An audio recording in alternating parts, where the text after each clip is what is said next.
The preceding program was paid broadcast. Any ideas, comments, and opinion expressed by the program hosts do not necessarily reflect the views and opinion of the station. The program and its producers are not affiliated with the station. Nagapangabuhi kita sa panahon nga makabig naton walay kapaturan. Kag nagatuga ini sang kahadlok sa kadamaan. Apang sa aton nga makanakan sang Dios kag tumuluo ni Kristo Jesus. Makasarang kita sa pagpadayon nga may kasiguruhan kag paglaom. Gani pagigupod kamo sa akon. Kaysa sulod sining 30 ka minutos, aton pagapamalundugan gikan sa pulong sang aton Ginoo kung paano kita magpanglakaton nga may kaisog sa tunga sang kalibutan nga walay kasiguruhan. Diri sa aton palatuntunan sa kanginan, tinapay sang kabuhi. Ang dinalan sa kasulatan sa aton sa sininga adlaw makita sa mga kasulatan ni Juan sa Juan Kapitulo 14. Kag akon pagabasahon ang versikulo 6. Ang pulong sang Dios nagpahayag sa aton Juan 14:6. Si Jesus nagsiling sa iya, "Ako amo ang dalan, kag ang kamatuoran, kag ang kabuhi. Walay magaabot sa amay, kundi paagi sa akon." Gin pamatian. Ginatiguluhan yadto, "My faith has found a resting place." Sa pagkamatuod, hindi na naton kinanglanon kung ano pa nga mga butang, kung hindi nga aton tuuhan ang mensahe sang pulong sang Dios. Kag anong ginhambal sang pulong sang Ginoo sa aton? While we were yet sinners, Christ died for us. Sang kita makasasala, si Kristo napatay para sa aton. Ang dako nga kamatuoran niya kinahanglan naton tuhan. Amo nga ang kamatayon ni Kristo Jesus para ato sa imo kag sa akon. Kay amo atong kabayaran sa aton nga makasalanan. Kay ang aton nga mga sala amo ang nagkondenar kag nagtagudili sa aton. Apang nagapasalamat kita nga paagi sa kay Kristo Jesus. Ginhalad niya ang iya kabuhi didto sa krus sa Kalbaryo. Agod nga mabayaran ang aton nga mga kasalanan, ang silot sang aton nga mga sala. Kag paagi sini may ara kita nga kasiguruhan kag paglaom, nga mangin iya kita sa Dios kag subong man nga mangin kaupod niya kita sa iya ginarian tubtob sa katubtuban, tungod may ara na kita sang kilwayan sa iya. Amo ining kamatuoran diri nga makita yan naton sa pulong sa Ginoo, kag wala na sang iban pa nga makatag sa aton sang sina nga dako nga kamatuoran kag subong man kasiguruhan sa pagpangabuhi. May isa ako ka-article nga nabasahan parte sa kay Karl Barth, no? Isa ini siya sa mga bantog nga ginakabig naton nga theologian. Kag isa kation pagkatapos ang iyang lecture, may ara ginatawag kita nga Q&A. Kag digto ginpamangkot siya. Kag ang ini nga pamangkot sa iya tam-an di lang kasimple. Nya sa bilog mo nga kabuhi nga nagatuon ikaw sa pulong sang Dios. Madamo ikaw sang butang nga nahibaluan kag nadiskubrihan sa pulong sang Dios. Apang ano gid ang pinakamalahalon kag labing importante nga kamatuoran nga nakita kag nasapuan nimo sa pulong sang Dios. Kag sa iya nga pagsabat sini, amo ining ginambal niya. Jesus loves me, this I know, for the Bible tells me so. That is the greatest truth I discovered from the scriptures. Katahom sina, no? Ginagani kung lang taon naton na isa ina ka ginatog naton children's song. Pero may dako ina nga kamatuuran. Kaya nga man, dako ang gugma ni Kristo Jesus sa imo kag sa akon, kag ang ina nga gugma niya ginapahibalo niya sa aton, kag amo ina ang kasiguruhan naton. Kay nga man napasad ina sa pulong sang Dios. So kabay pa nga ang aton nga kaugalingon napamtang naton. May kalinong kita, may kasiguruhan kita, may kalipay kita, kag may kaisog kita. Kay nga man, ara ang punong san Diyos nga nagapromisa sa aton, nga dako ang gugma sang aton Ginoo sa aton, kag wala sang may makapamulag sa gugma niya sa aton. Kag subong man, ang ini nga kasiguruhan magapalayon ini tubtob nga mahimpit niya sa iya nga ginrian sa pila ka adlaw. My faith has found a resting place. Now magapalayon kita diri sa pagtuon naton sa pulong sang aton ni Ginoo, walking courageously in a world of chaos. Kag ang kamatuoran diri nga makita naton ni ikaw kag ako, makasarang kita gali magpangabuhi, magpadayon nga may kaisog sa pagatubang sang aton ni pagpangabuhi sa tunga sang kalibutan nga puno sang kagamo kag walay kasiguruhan. Kay nga aman ang aton nga paglaom, ang aton nga ginasaligan, ang aton kasiguruhan yara sa aton Dios nga walay pagbag-o, an immutable God. And because He never changes, His promises will still be true. Kag ang dako dira nga paglaom naton nga himpiton niya ang ina nga mga promesa niya sa imo kag sa akon. So sa sini nga pagtuon naton, aton naging tun-an ang John chapter 14 verse 6. Kang isa diri ka butang ginatudlo sa sini nga ginatawag naton dinalan sa kasulatan. Amo nga ikaw kag ako makasarang kita, magpakalinong, magpahimuyong sa tunga sang magamo kag subong man walay kapahoyan nga kalibutan. Kay nga aman may ara nga ginpahayag ang Ginoo sa aton. John chapter 14 verse 1 through 6. Kag akon ana ini nga pagabasahon kag aton ini nga pagausisaon ang ini nga dinalan sang kasulatan. Naghambal ang ini nga dinalan, dili malisang ang inyo mga tigipusoon, magtuo kamo sa Dios, magtuo man kamo sa akon. Sa balay sang akon amay, may madamong hulot. Kun wala, magasugid bala ako sa inyo, nga magkadto ako kag mag-aman sa sining duog. Kag kun ako, magkadto kag makaaman sa inyo sing duog, magabalik ako, kag dalhon ko kamo kaupod nakon. Agud akon diin ako, didto man kamo. Kag kun diin ako, magadto, naibaluan ninyo ang dalan. Si Tomas nagsiling sa iya, Ginoo, wala kami makaibalo, kundi in ka magadto. Paano bala ang pagkahibalo namon sang dalan? Si Jesus nagsiling sa iya, Ako amo ang dalan, kag ang kamatuoran, kag ang kabuhi. Walay nagaabot sa amay, kundi paagi sa akon. Now, ang ini nga dinalan sa kasulatan ay baluan naton nga mga pila na lang ka mga oras ang nabilin. Kag magaabot ang tion nga ang aton nga Ginoo dakpon. Kag pagkatapos sini, ihalad niya ang iya nga kabuhi didto sa krus sa Kalbaryo. Kag ang ini nga dinalan, ginpahayag ini sang aton Ginoo. Agod nga paagi sini sa tunga sa mga butang nga indi ayhan mahangpan sing tulid sa mga gintutunan, ila nga mahangpan ang ini nga kamatuoran nga ang aton nga Ginoo maga kadto sa balay sang amay, sang iya nga amay, kag mag-aman sang duog para sa ila.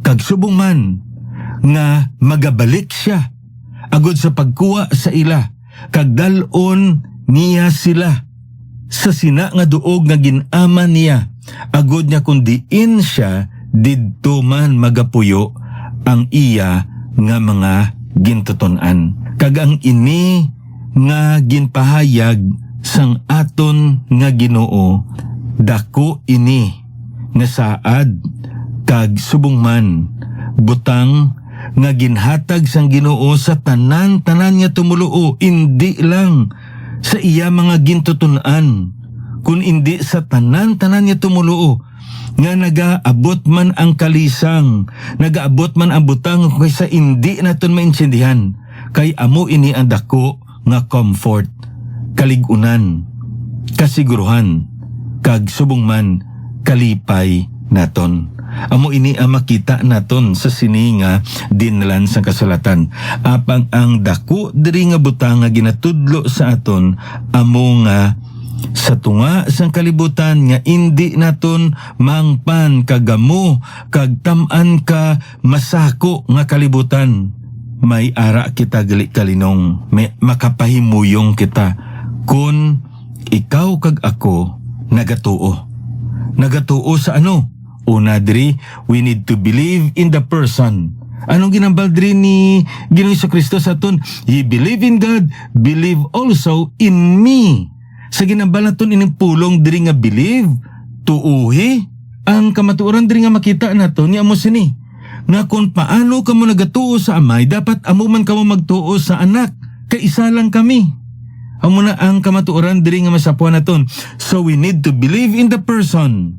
Amo na nga sa aton kaluwasan, kagbisan pa sa pagpadayon naton sa kaluwasan ni ginatag sang aton na Ginoo sa aton, wala kitaya nagasalig sa reliyon naton. Nga amo makaluwas sa aton kundi sa persona ni Kristo Jesus. Sa pagpadayon sa kaluwasan ni ginatag sang Ginoo sa aton, wala kita nagasalig sa aton kaugalingon nga magpadayon sini, kun hindi sa bugay kag sa kaalam sang aton Ginoo sa Kristo. Kay nga aman, we believe in the person, and that is the Lord Jesus Christ. Kag nagpadayon diri siya, kag amo ini ang ginambal niya. In my Father's house are many mansions. If it were not so, I would have told you. I go to prepare a place for you. We need to believe in a place. Father's house. No, nibaluan na to, no? Nga gintuga kita sang Diyos para sa kalibutan. Amo na ang panawag sang iban, we are earthlings. Kay kung gintuga kita sang Diyos para sa langit, titani wala niya na gintuga ang ini kalibutan. Amo na akong aton niya lang taon sa pulong sa Ginoo, ining Father's house diri, tuod nga nagapahayag ini sa langit. Apang nibaluan naton nga pila ka adlaw, ang hambal sa Biblia sa aton, we will be living in the new heaven and new earth. Kaya nga man, kung lantaw naton sa pulong sa Ginoo, we are meant to live on earth. Ang kinalain lang sa kalibutan subong, kag sang kalibutan sa palabuton, amo nga hilway na ini sa presensya kag sa dagta sang sala. Ang muning katahom diri nga makita naton sa pulong sa Ginoo, we will be living in a perfect world, the best that God could offer. Amunang kamatuoran diri nga makita naton. So amuning ginalantaw naton. That's why even though we are enjoying our life here on earth, but we are still anticipating the best life experience in the new heaven and new earth. Kay para sa aton, umalagi lamang kita diri. Apang walay sa panya umalagi kita diri, ang handom sa Ginoo nga we still enjoy our life here on earth, on this present earth. Why? Even though walay sa payan nga gindagtaan ini sang sala kag ginapanguluhan ini sang yawa, but this is still our Father's world. Iyaman ini gihapon kalibutan sang aton nga amay, sang aton nga Dios. Amo ina ang masapuan niya naton sa pulong sang aton nga Ginoo. Kagti ano diri ang ikatatlo, I go to prepare a place for you. And If I go and prepare a place for you, I will come again and receive you unto myself. The promise. Kag ano ining promise? I go to prepare a place for you. Magaaman siya sang duog para sa imo kag para sa akon. Katahom sina. Kag ano ginambal diri? Kag magabalik siya liwan kag magakuha sa aton. Na sa ginhambal naton ang ini nga dinalan sa kasulatan, masami gina sambit man ini sang isa ka lalaki nga nakagon sa isa ka babayi. Kaysang una nga panahon, ang ila nga pagpakasal may duwa ka ginatawag naton aspeto. Ang pagkagon nga amo ini ang naunang aspeto sang pagpakasal. Sa ila nga panahon, kung nakagon ka, kasado ka na. Kag kung gusto nimo nga bungkagon ang ina nga ariglamento ninyo, ang inyo pagkagon, dapat maghatag ka sang papel sang ginatawag naton pagbulagay, Bill of Divorcement. Kay para sa ila, ang kagon, kasal na inaya. Sa aton subong, hindi pa na. Ang kasala kung kasal na gid. So matabo sa ila nga panahon niya, sa tion niya magtipon ang duwa ka ginikanan, kag ila na nga naisugtan nga magpakasal ang ila nga bata sa isa kag isa. Nakago na sila. Sa tubangan sang ila yang nga pinamatasan, kasado na sila. So anong matabo? Ining lalaki, maghambal sang sini nga pululungon. I go to prepare a place for you. And if I go and prepare a place for you, I will come again and receive you unto myself, that where I am, there you may be also. Kaya anong obrahon niya? Mabalik siya sa ila nga balay. Kag pagkatapos sini, masami sa ilaya nga panahon, ang ila nga balay sang lalaki, dra nagapuyo ang ila nga mga asawa. Dako ining ila balay, ginatawag ini nila kun kay isa nga insula, no? Kag ang ini nga insula, ang masami sini, dako ini nga balay. Kag tapos may madamo dira sang mga kwarto, no? Nga yara sa kilid, nagapalibot sa sina nga balay. Apang isa lang ang ilaya nga kalanan. Isa lang ang ila nga lulutuan. Amo na ang ila sang una nga pinamatasan. So amo ining paglarawan diri sang pulong sang Dios. Hindi inigili mansyon, no? Nga inang dalagko nga mang hotel, amo ni ko isang ato niya pangunauna sini. Now, dumdumon naton nga sa panahon ini ni Kristo Jesus. Kag sa panahon ni Kristo Jesus ining pulong diri nga many mansions. May ara dira kung kay isang translation na ginambal diri sa aton, many dwelling places. Ang iban sina, many rooms. Amo ina ang gingamit nga mga translation. Kay amo ina ang paglarawan ni Kristo Jesus sa insula. Kagti ang ini nga nobyo, pagkatapos nga iya nga naubra na ang ila nga pugad kung saton pa, no? Ang ila nga balay, maaman siya, kagkwaon niya ang iya nga nobya. Kag sa pagkuha niya sang iya nga nobya, dapat ang iya nga nobya preparado. Kag subong man, upod niya dira ang tanan niya nga mga abay. Kag dalon niya ina. Masami sa kagabihon, kag nga sa tunga sang kagabihon, magaparada ina sila halin sa balay sang nobya. Dalon niya ina sa balay sang nobyo. Kag digto may ara ina nga mga musiko nga nagaupod, no? Kag magahod ina nga selebrasyon dira, no? Pag-abot sa balay sang lalaki, sang amay sang lalaki, magahiwat sang ginatog naton kasal. That's the second phase of the Jewish marriage. And that is the consummation of marriage. So amo ina ang paglarawan diri. Now kung lang taon naton sa pulong sa Ginoo, masapuan naton nga ang ini nga promesa natabo ini. ang naunala nga bahin. Magahalin siya kag magaaman sang duog.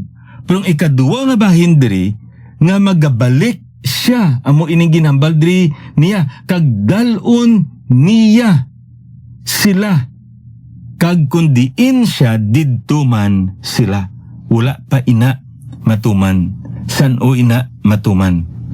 Sunod sa mga nagatuon sa pulong sa Ginoo, dira ang ginatawag naton ikaduwa nga pagkari sang aton nga Ginoo. Ang ginatawag naton rapture. Ang ginatawag naton pagsubmit. Wala sa payan nga wala pulong nga rapture sa Biblia. Apang ang ina nga hitabo, ang ina nga event, it is clearly expressed, stated, recorded in the scriptures. Amoy na makita naton. So, diri kon aton nga lanton sa pulong sa Ginoo, masapuan naton nga isa ini kabutang nga dapat naton nga tuuhan ang ini nga promesa. Kaya nga aman, ang ini nga promesa amo ini maghatag sa imo kag sa akon sing kaisog nga magpadayon sa tunga sang mga kabudlayan. Kung lantaw nato no, isa ka butang nga taman gid subong kamasubo sa mga tumuluo, hindi lamang nga wala nila mahangpan ang ini nga promesa, kun hindi wala gid sila gana sa paglantaw sa unhan kung ano ang kaayo nga plano sang aton nga Ginoo. So kabay pa nga magapabilin ang ini nga promesa sa aton.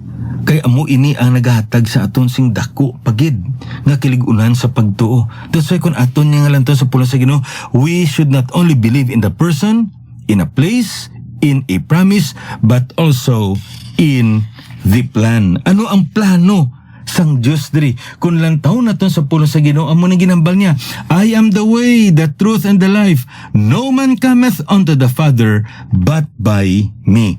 That is the plan. Anong plano? Nga si Kristo Jesus gid lamang kag wala na sang iban pa ang dalan pagadto sa ginerian sang Dios. Ang masubo-subong balan nyo kon ano? Nga may madamo nga nagahambal nga tumuluo sila, pero nagapanguna-una sila nga ang iban nga reliyon makasulod man sa ginarian sang Dios. Pero naibaluan naton, Jesus has the exclusive claim to the way to heaven. Kag siya gid lang kag wala na sang iban. Amoy niya kon aton nga lantawon. Ayhan tungod siguro nga nakulbaan kita, ayhan nga gusto man naton sila i-akomodaron, ayhan tungod nga naluoy man kita ti hatagan ta sila sang sina nga paglaom nga basi pa lang makasulod man sila. But you know what? That is a false hope. Kaya kung lang taon natin sa pulong sa Ginoo, nagambal siya, no man cometh unto the Father but by me. Importante na, wala sang may makakari sa Diyos sa Amay kung hindi paagi sa akon. Ang katahom sinibala, kay wala lang nagatudlo si Kristo sa aton sang alagyan pagadto sa langit, kundi siya gid ang alagyan. Lain ini sa iban nga reliyon. Kung nantaw niya nato sa Biblia, ang ginambal diri agi ka sa akon. Sa iban nga reliyon hindi. Nakita ko, nadiskubrihan ko pagadto sa langit. Ari ang dalan. Imua ini nga mga butang sa Biblia lain. Siya ya amo ang dalan. Maduduman ko lang kay isa no, inang maglakat ka bala sa supermarket, tapos hindi ka kabalo kay tamaan ka lapad sa supermarket, kag mamangkot ka diin diri na yon ang inyong mga dairy products. Tiyo ko isang balon ka sang sales lady. Okay sir, amo ni sir inang diretso ka diri, tapos pag abot mo digto sa sininga aisle, mapawala ikaw, pagtapos na gamay lang nga patuo ka naman liwat, kag tapos sa 100 gamay, amo dira na yon ang dairy products. Tiyo ko isa, galibog ang ulo mo kung diin na to. Pero ang katahom diri ko magambal ang sis lady sa imo, sir, upod ka sa akon, kay itudlo ko sa imo. Anong natabo? Wala niya lang kaginambalan, kundiin ang dalan pagadto sa dairy products. Kung hindi, siya gid ang nangindalan nimo, kay siya ang ginasunod nimo. Sa ato na Ginoo amo man sini. Pagambal niya, I am the way, the truth, and the life. No man cometh unto the Father but by me. Wala na sa iban pa nga makakari sa may kundi paagi sa akon. Ano ka maturan diri nga makita naton? Siya gid lamang kag wala na sang iban. That is His plan. Ano ginambal diri sa Biblia sa aton? Sa Acts chapter 4 verse 12. Nor is there salvation in any other, for there is no other name under heaven given among men whereby we must be saved. 1 Timothy chapter 2 verse 5, for there is one God and one mediator between God and man, the man Jesus Christ. Ano ginambal diri sa Biblia sa ton? John 8:24, therefore I say unto you, that you will die in your sins, if you do not believe that I am He, you will die in your sins. Ti ina nga mga dinalan sa kasulatan, nagatudlo ina sa aton sang ginatog naton exclusivity of salvation. There is no such thing as universalism, but rather exclusivism. Si Kristo gid lang kag wala na sang iban. Believe in the person, believe in the place, believe in the promise, believe in the plan.